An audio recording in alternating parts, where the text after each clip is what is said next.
Gràcies, senyor president. Gràcies, diputats i diputades. En primer lloc, en nom de la Comissió de Defensa del Col·legi d'Advocats, que tinc l'honor avui de representar, volia expressar-los la satisfacció per la invitació. És un plaer avui estar aquí amb vostès. En segon lloc, també volíem expressar-los la satisfacció per la decisió presa en el seu dia per crear aquesta comissió parlamentària. Molt sovint es pretén situar fora del control públic, de la mirada pública, les actuacions policials. És una vella tentació, diríem que predemocràtica, i a molts els incomoda obrir aquest tipus de debats per discutir sobre els modus operandis dels cossos de policia. I el fet és que la política policial és un element central de l'acció de govern. És una de les tasques més compromeses. La forma en què es triï fer front al conflicte al carrer determinarà un major respecte o menor als drets fonamentals. I el que està en joc no només és les llibertats ciutadanes, sinó el que està en joc és la pròpia credibilitat del règim polític. De fet, el recurs a la força contra els ciutadans és el recurs més extrem que disposa un estat i, per tant, sempre ha de ser la darrera opció. Amb això crec que estarem tots d'acord que nombroses normes internacionals i estatals regulen, limiten l'ús de la força sota criteris de congruència, d'oportunitat, de proporcionalitat i sota una idea bàsica que és que no es pot utilitzar la força si no és absolutament imprescindible i si amb ella no es soluciona un desordre públic en comptes de crear-se'n un de més greu. Mai es pot provocar un desordre més greu que el que s'intenta solucionar. Aquesta qüestió, per nosaltres, la Comissió de Defensa, està íntimament relacionada, la de l'ús de la força i dels seus excessos que es produeixen aquí i en qualsevol part del món, està relacionada amb un ampli espai d'impunitat amb la qual actuen els Mossos d'Esquadra avui en dia. Nosaltres pensem que falten mecanismes de control, de rendició de comptes, de supervisió d'aquest tipus d'intervencions i que això fa que molts cops els agents es creguin que estan per sobre de la llei o que no hi ha cap mecanisme de control de les seves actuacions. I després, si volen, podem ampliar aquesta qüestió. Hi ha moltes explicacions d'aquesta impunitat, però a mi m'agradaria citar-ne un cas que ja ha sigut assenyalat abans per un diputat, que és un cas de fa uns anys, se'n recordaran, perquè ha tingut conseqüències encara avui en dia, que és el del senyor Luciano. El senyor Luciano era un ciutadà romanès, el qual se'l va confondre amb un atracador i 3 Mossos d'Esquadra el van golpejar, el van vexar, el van torturar. I això que els dic no és la nostra opinió, això és el que va determinar l'Audiència Provincial de Barcelona. Doncs bé, malgrat l'esfereïdor relat d'aquella sentència, malgrat que la hipòtesi acusatòria va ser defensada per diversos fiscals, per 3 magistrats de l'Audiència Provincial, per un jutge instructor i finalment pels magistrats del Tribunal Suprem, vam veure quines eren les reaccions institucionals, reaccions de contemporització, de banalització del que representa els maltractaments a les comissaries i fora de les comissaries. I assenyalaré 3 exemples de diferents colors polítics perquè no se'ns pugui titllar de partidistes. La consellera de Justícia, la senyora Montserrat Tura, no només va elogiar públicament els condemnats, alguns dels quals després van ser ascendits, sinó que va sol·licitar al Tribunal Suprem, amb el que és una clara mesura de pressió a aquell tribunal, la revisió de la sentència.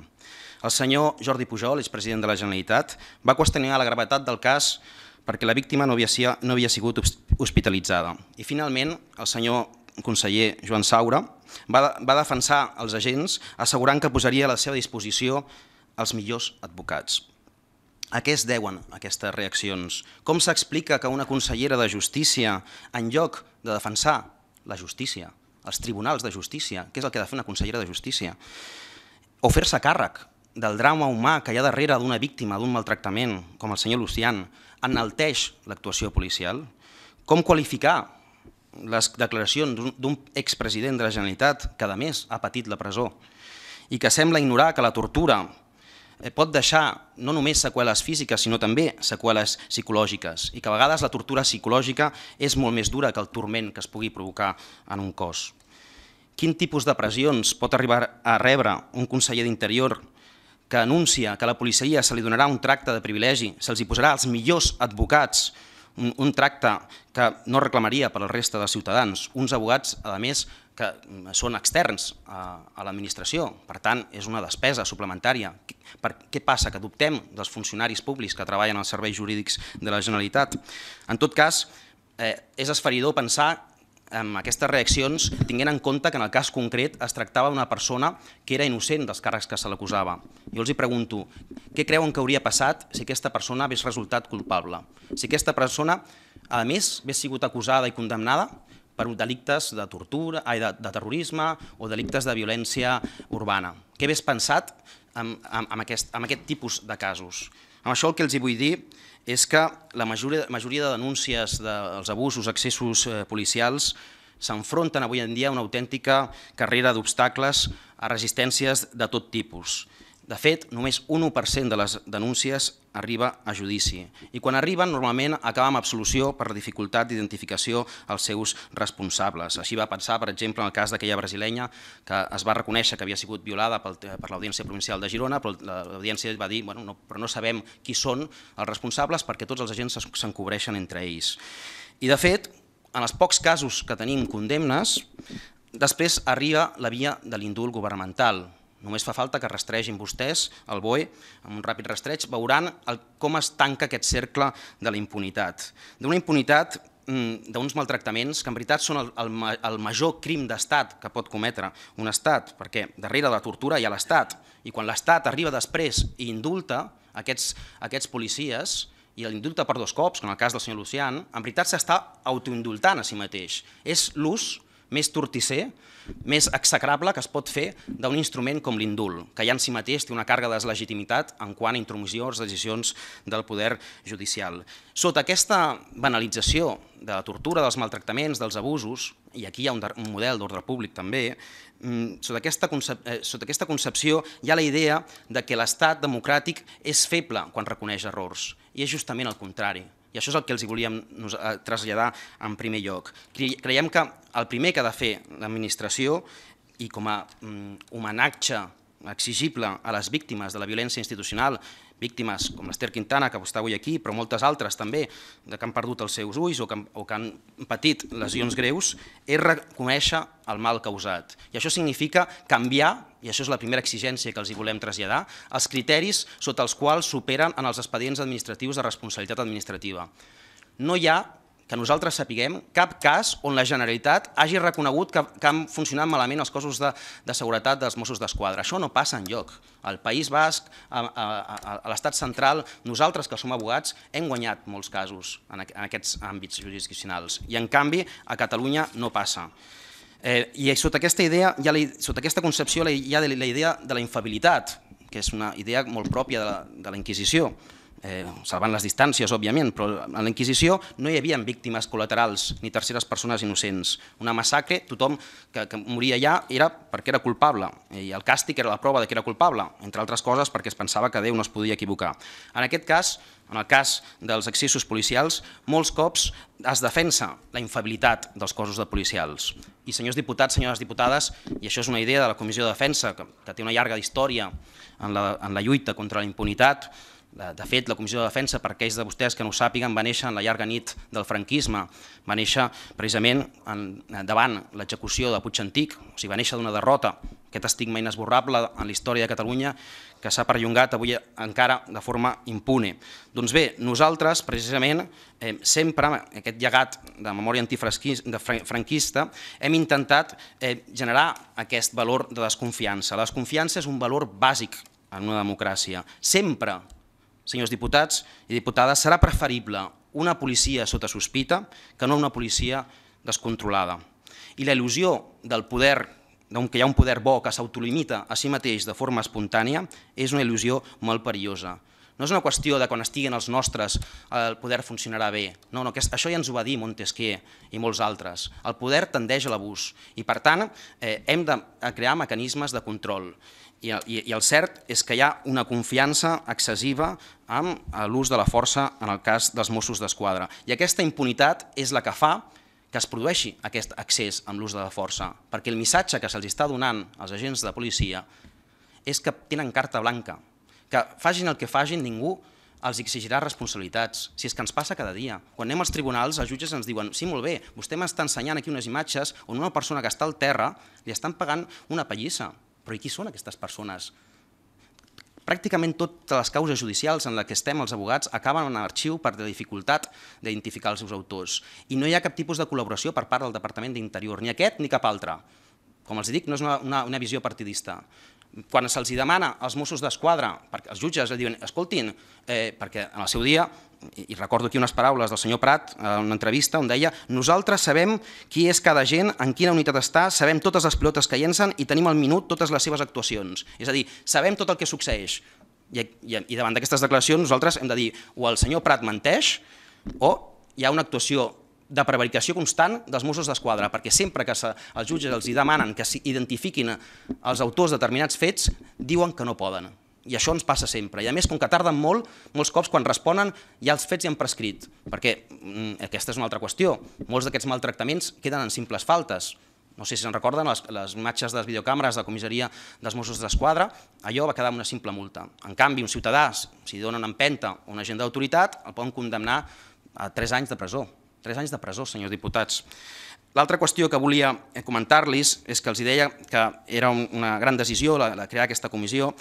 Si ja ho és en temps normal, ho és encara més en el context en el que estem avui en dia, un temps d'emergència social, de crisi, d'exclusió, de precarització galopant, un context on hi ha una corrupció als ulls de molta part de l'opinió pública sistèmica, un context on cada cop hi ha una percepció que les decisions es prenen més a instàncies econòmiques i no polítiques. Hi ha un context de gran deslegitimació per part de la ciutadania respecte dels poders públics. En aquest context, en un context d'atur juvenil de més del 50%, la malnutrició infantil que apareix un altre cop a les nostres ciutats, etc., que vostès coneixen també, en aquest context els poders públics haurien de ser més respectuosos que mai amb el dret a la crítica, a la protesta. S'hauria de fer la interpretació més extensible possible d'aquest dret, precisament perquè en aquest context el dret a la protesta és el primer dels drets.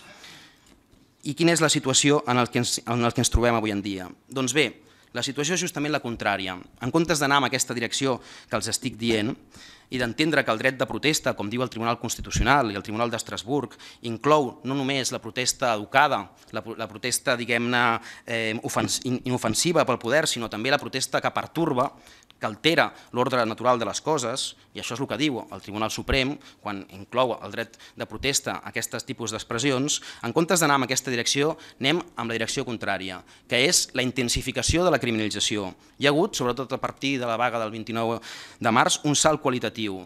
El llistó repressiu s'ha elevat i ha sortit ja en altres declaracions i ho hem vist com amb les reaccions davant la irrupció del 15M a les places, ho hem vist amb una major contundència judicial, l'exigència d'una major contundència judicial, l'exigència d'una major contundència policial, que va fer que precisament en aquella vaga general es fessin imputacions absolutament forçades i torticeres que vinculaven la protesta a fenòmens d'organització criminal i fins i tot de terrorisme, intentant traslladar el clima de tensió que s'ha posat en pràctica al País Basc, a Catalunya, amb un gran exercici de frivolitat, que per sort ni a Fiscalia ni els jutges van assumir aquesta tesi dels Mossos d'Esquadra.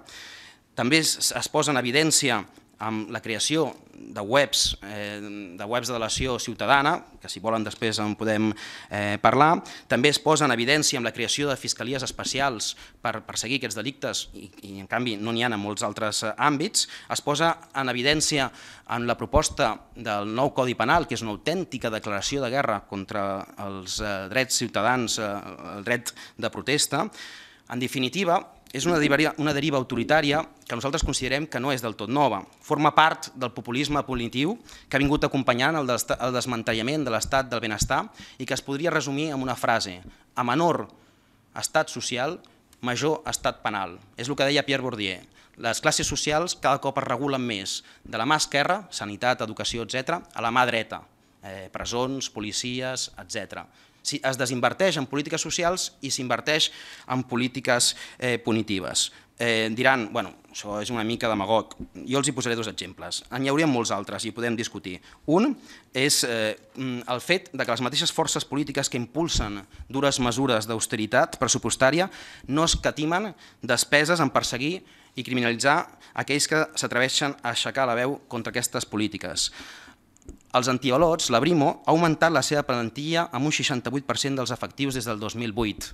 Mentre s'estan traient places a les universitats, a les escoles, estem creant noves places als antiavalots. Víctor Hugo ho deia, cada cop que es tanca una escola s'obre una presó. Estem parlant d'això. Cada cop que es treu un professor s'ha de crear una nova plaça de policia. Aquesta mesura va ser criticada pels propis sindicats dels Mossos d'Esquadra, els hi recordo. I a més és especialment greu en un estat com el nostre, l'estat espanyol, que té l'índex de presos per habitant més alt de la Unió Europea, que té l'índex més alt de policies per habitant de la Unió Europea i que té a la vegada també un dels índexs, no el més alt, d'atur, malgrat que en canvi les tasses de criminalitat són baixes.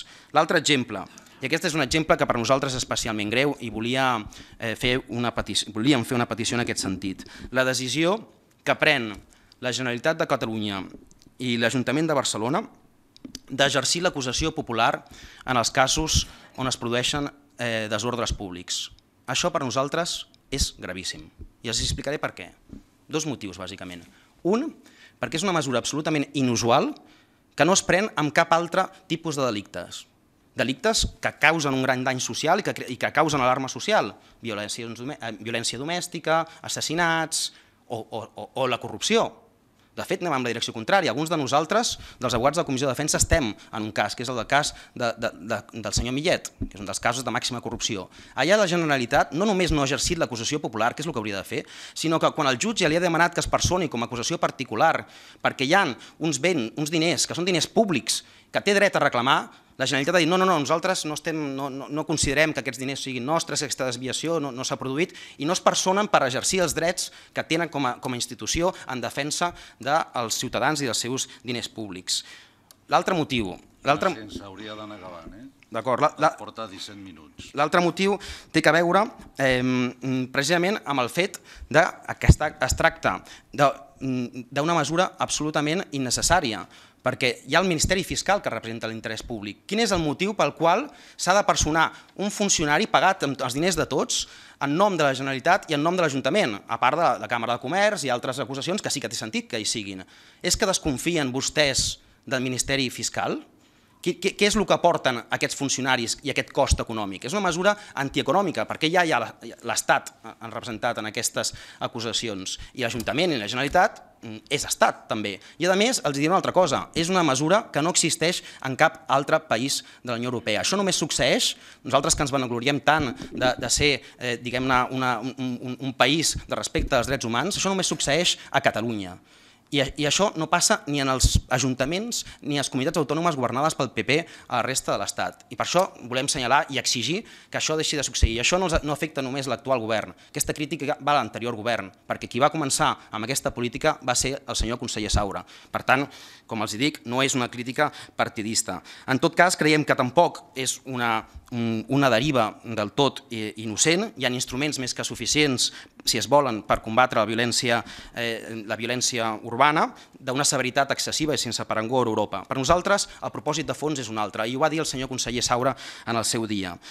Es tracta de reinstal·lar la por al sistema. Això és el que va dir el senyor Saura. I, de fet, la por és el fonament actual de l'actual règim. Portem molts anys, 40 anys d'anestèsia col·lectiva, de cultura de la submissió, amb la cultura de la transició, on precisament hi ha hagut una gran aversió a tot el que són la participació, ja siguin referèndums, ho estem veient ara mateix amb el tema del dret a decidir, i amb la participació no institucional, i això es reflexa precisament quan després els ciutadans, com en el context en què estem ara, comencen a sortir al carrer, s'aproven mesures o es proposa aprovar nous codis penals on es persegueix precisament això, la resistència passiva, que és una de les coses que es vol incloure en el Codi Penal. I ho va dir un comissari, la resistència passiva és violència, un comissari dels Mossos d'Esquadra.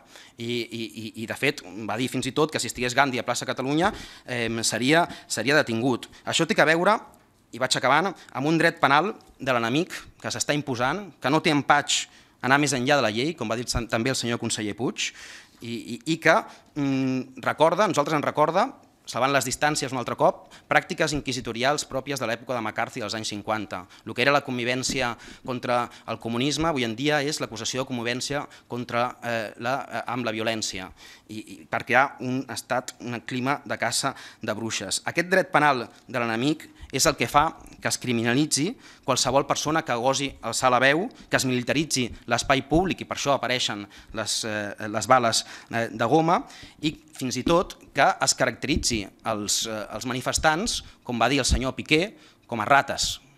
Hi ha un comissari de València que va parlar de l'enemic, però el senyor Piqué va parlar de rates, perquè, disculpin, i acabo amb aquesta idea, perquè si els manifestants són simples rates, si han traspassat el llindar de la condició humana, si encarnen el mal absolut, llavors les normes, llavors les solucions contra ells, les solucions excepcionals no només no estan justificades, sinó que són absolutament obligatòries. I això és com es justifica Guantánamo. I aquesta és una altra idea, perquè hi ha una certa incongruència, perquè som capaços de denunciar les vulneracions de drets humans en els Guantánamos dels mons, però després ocultem els nostres propis draps bruts. Per últim, acabar amb la idea... Però que sigui ja per últim, Per últim, acabar amb la idea de recordar la idea de que en un context com l'actual, la vaga, la interrupció del tràfic per les manifestacions, les ocupacions d'espais abandonats amb finalitats polítiques, aquests actes conflictius, en una situació com l'actual, haurien de tractar-se com un exercici qualificat de la llibertat d'expressió. És veritat que es produeixen excessos, però inicialment hauríem de tractar com a excessos d'un exercici qualificat d'aquest dret. I hauríem de recordar, i acabo amb aquesta idea, que tots els drets han sigut sempre, no han sigut regals caiguts del cel, han sigut producte de lluites que s'han realitzat en el carrer.